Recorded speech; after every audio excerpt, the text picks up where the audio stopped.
So when she mentions that this is exactly what we are seeing in real time, she's referencing a breakup between celebrities, and I don't feel like mentioning the celebrity, honestly, so I'm just kind of going to summarize this part.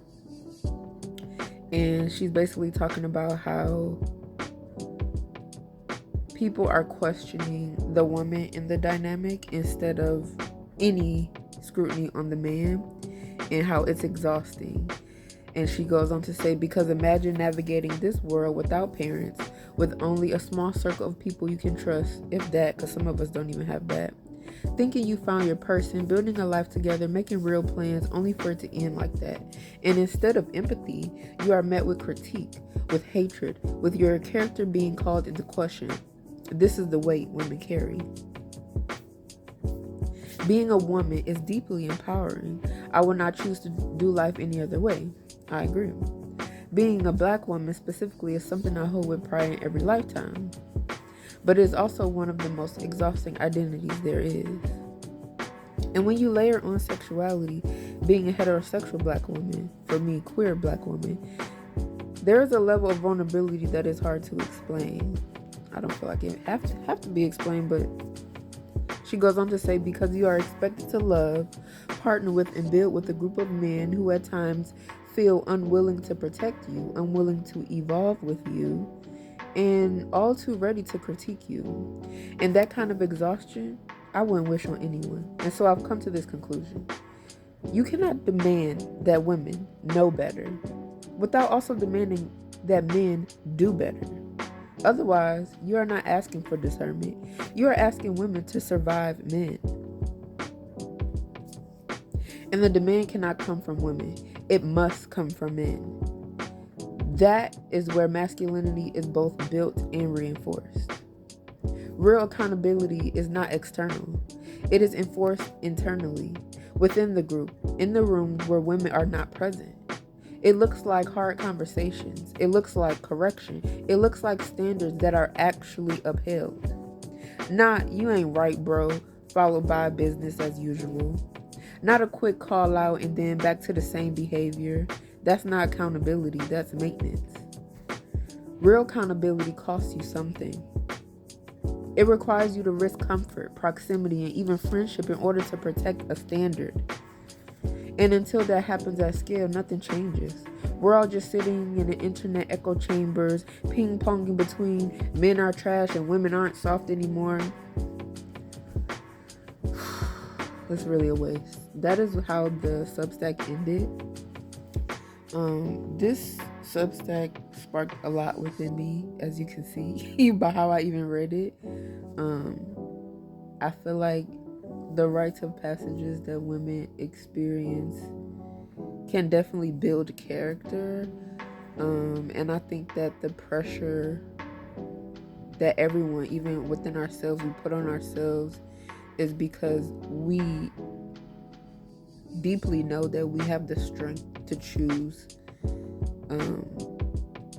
again, to choose better, to simply choose. Like, we have free will, and that is a part of my vision and values for global women empowerment, to remind women that you have the power. You are free to choose again and again. You're free to change your mind.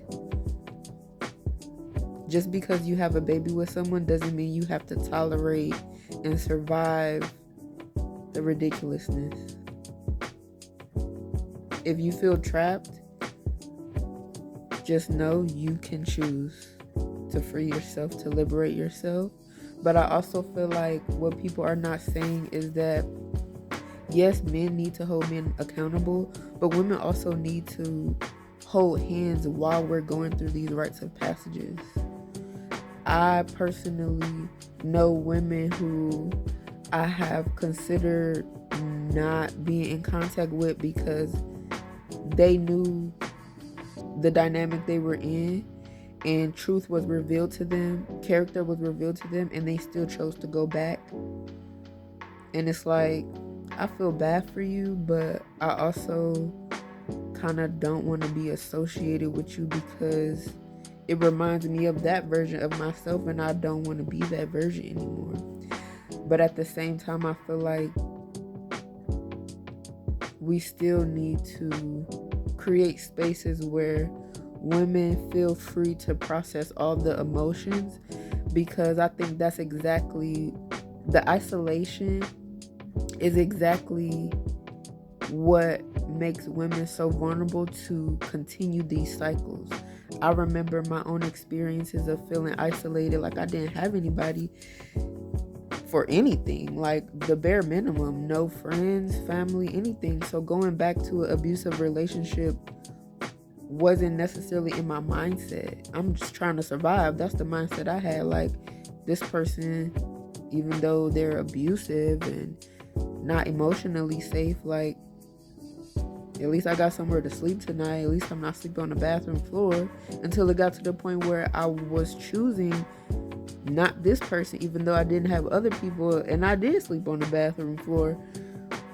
So it's like, if we really can put our ego and our pride aside and be there for each other as women, I feel like it will really help the growth process and getting through the rites of passages to learning our boundaries and learning our power and how to really live an empowered lifestyle, when we can lean on those friendships or other women who can simply hold space for us as we're going through it. Like, I don't feel like there always needs to be advice given, because I know I have been in that cycle as well, like feeling like, okay, I need to help this person, when it's like, no, sometimes you just need somebody who feels safe and will hold space for you while you're going through it. Because I feel like if I had that, I just feel like the process can go differently. Like, the rite of passage is the rite of passage, but I don't think that we have to feel so isolated and alone through the passage.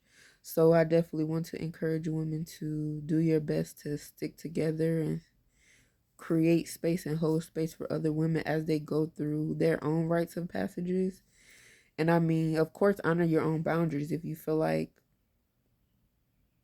you want to protect your peace, do that. But for the most part, I feel like if we really want peace and harmony on planet Earth, we do need to foster a level of interdependence that is not codependent, but that truly feels like safety and sacredness. So thank you for watching if you made it this far. And if you have any thoughts that you would like to comment down below, please do, because this is a topic I'm deeply passionate about: empowerment and just sharing your voice and what's on your heart so that we can all process the things that we've been through and grow from it.